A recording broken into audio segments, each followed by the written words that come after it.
Hello everybody, brilliant work today. So this is our first day going a bit deeper into active and passive. And we looked at present simple active and passive, we looked at past simple active and passive, present continuous active and passive, past continuous active and passive, and we did loads of examples. Although I've taught this before, this is a little bit different. I've added more information to this, so please pay attention. In order to make an active sentence passive, the first thing we need to do is find the object of the sentence. We then need to make the object into the subject. We then have to add the verb to be in the correct tense and context. What I mean by that is that we have to think, is it positive or negative, the verb to be? Is it singular or plural? Is it was or were? Is it are or is? Is it are not, is not, were not, was not? What is it? Then we need to change the main verb to the past participle of the verb. Make sure you use all the words from the original sentence. You don't need to use the subject because that's why we use the passive, because we're not interested in the subject of the sentence anymore. And remember this is new, I've never written this down before.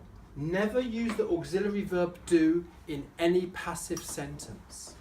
So if you come over here, I'm going to go through those rules again, but showing actual examples. So here's the present simple. Mike teaches English 9 times a week. We identified the subject, the verb and the object. Rule number 1, identify the object. We've done it. Rule number 2, make the object into the subject. Rule number 3, add the verb to be in the correct context, in the correct tense. This is present simple, so we have to add it in the present. We have to look at this verb and think, is it singular or plural? Well, it's English, which is singular, it's an uncountable noun. Then we need to take the main verb and put it as the past participle. So we have to think the present is teach, past simple is taught, the past participle, it's also taught. That's the one we need to use. And then we add the rest of the sentence in. And then we moved on to past simple, which we did the same thing.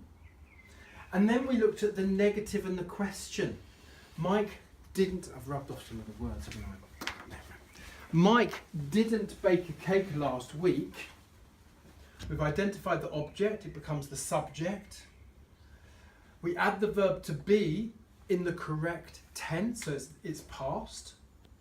It's negative, and it's one thing. So it was not. Then we change the main verb to the past participle, baked, last week. We did the same thing for questions. Did Mike see the film last night? Was the film seen last night? What time did Mike watch the film last night? What time was the film watched last night? We did exactly the same thing as we did up here. When we moved on to the continuous, whether it was the present or the past, we used the same rules. It didn't matter. So look, Mike is teaching English at the moment. Subject, this is the auxiliary verb to be, this is the main verb, this is the object. The object becomes the subject. We add the verb to be. So the verb to be is already there. Leave it. Remember, you have to use all the words from the original sentence except the original subject. So you need to leave the verb to be, and then you need to add the verb to be in the correct tense. This is continuous, so we need to add it as a continuous verb, being. Then you need to take the main verb, put it to the past participle, and add the rest of the sentence, and you are done. This works for all tenses. Next week I'm going to show you that. I'm going to prove to you we can actually apply this to the future, present perfect, past perfect tenses that we don't really even know. We can do it, and that's what we're going to do next week. But before we go, I'd like to talk to you about this book, English Grammar in Use. Now, every so often I say, please turn to page 293 and learn all the irregular verbs. And you probably look at this and go, oh my God, that's huge. I'm never ever going to learn all of these. How am I going to learn them all? There's too many. I'm just a human being. I've got an idea. You already know the past simple. to these verbs, yeah? You're good at that. You're intermediate students. You know the past simple for 80% of these. 80%. What I invite you to do is to look at these verbs, because you'll notice that the past participle is the same as the past simple for most of them. There are only about maybe 20% or 15% that are different in the third column. What I invite you to do is to look through this and pull them out and write them on a separate piece of paper. Okay? And I'm going to test you on that next week. So please do it. Thanks a lot.